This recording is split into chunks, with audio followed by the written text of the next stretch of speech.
കഴിഞ്ഞ കുറച്ച് ദിവസമായി നമ്മൾ വളരെ വിശദമായി ചർച്ച ചെയ്തുകൊണ്ടിരിക്കുന്ന മെഡിക്കൽ കോളേജിലെ വിവാദവുമായി ബന്ധപ്പെട്ട ഏറ്റവും പുതിയ വിശദാംശങ്ങളിലേക്ക് തന്നെയാണ്. മുഖ്യമന്ത്രിക്ക് പിന്നാലെ തിരുവനന്തപുരം മെഡിക്കൽ കോളേജിലെ യൂറോളജി വിഭാഗം മേധാവി ഡോക്ടർ ഹാരിസ് ഹസനെ തള്ളി CPIM-ഉം മറ്റു മന്ത്രിമാരും രംഗത്തെത്തി. മന്ത്രിമാർക്ക് ഭീഷണിയുടെ സ്വരമെന്ന പ്രതിപക്ഷ നേതാവ് VD സതീശൻ ഇന്ന് കുറ്റപ്പെടുത്തി. ഡോക്ടർ ഹാരിസിനെ പിന്തുണച്ച് CPI സംസ്ഥാന സെക്രട്ടറി ബിനോയ് വിശ്വം രംഗത്ത് വന്നു. എല്ലാ വാതിലുകളും അടഞ്ഞപ്പോഴാണ് തനിക്ക് പ്രൊഫഷണൽ സൂയിസൈഡ് വേണ്ടി വന്നത് എന്ന് ഡോക്ടർ ഹാരിസ് ഹസനെതിന് മറുപടി പറയുകയും ചെയ്തു. മെഡിക്കൽ കോളേജിലെ ശസ്ത്രക്രിയ പ്രതിസന്ധി അന്വേഷിച്ച വിദഗ്ധ സമിതി ഇന്ന് റിപ്പോർട്ട് കൈമാറും.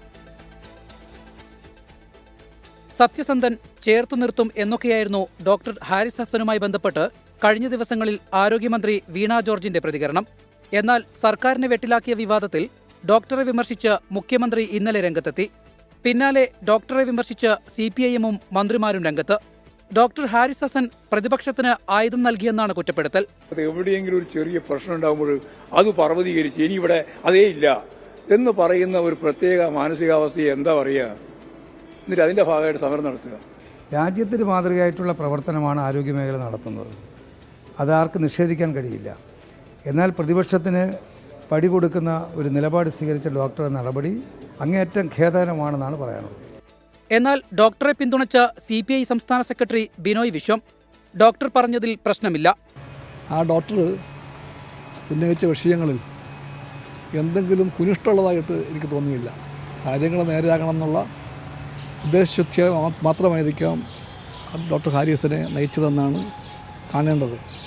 എന്നാൽ പറഞ്ഞതിൽ നിന്ന് പിന്നോട്ടില്ലെന്ന നിലപാടിലാണ് ഡോക്ടർ ഹാരിസ് ഹസൻ. ആരോഗ്യവകുപ്പിനെയും സർക്കാരിനെയും ഇതുവരെ കുറ്റപ്പെടുത്തിയിട്ടില്ല. മുമ്പിലൊന്നും വഴിയെ കൊട്ടിയടയ്ക്കുമ്പോഴാണല്ലോ ഒരാൾ ആത്മഹത്യ ചെയ്യുന്നത്. അന്ന് പറഞ്ഞതുപോലെ എൻ്റെ ഈ പ്രൊഫഷണൽ സൂയിസൈഡ് എന്ന് വേണമെങ്കിൽ പറയാം. മന്ത്രിസഭയെയോ ആരോഗ്യവകുപ്പ് ബഹുമാനപ്പെട്ട ആരോഗ്യവകുപ്പ് മന്ത്രിയെയോ ഇവരെയൊന്നും ആരോഗ്യ വകുപ്പിനെയോ ഒന്നും ഞാൻ ഒരിക്കലും കുറ്റപ്പെടുത്തിയിട്ടില്ല. ബ്യൂറോക്രസിയെയാണ് കുറ്റപ്പെടുത്തുന്നത്. ഇന്നും ബ്യൂറോക്രസിയെ തന്നെയാണ് കുറ്റപ്പെടുത്തുന്നത്. സത്യം പറഞ്ഞാൽ ഭീഷണിപ്പെടുത്തുന്നുവെന്ന് BJP കുറ്റപ്പെടുത്തി. വിവാദങ്ങളുടെ പശ്ചാത്തലത്തിൽ ആരോഗ്യമന്ത്രി പ്രതികരണത്തിന് തയ്യാറായില്ല. 24 തിരുവനന്തപുരം.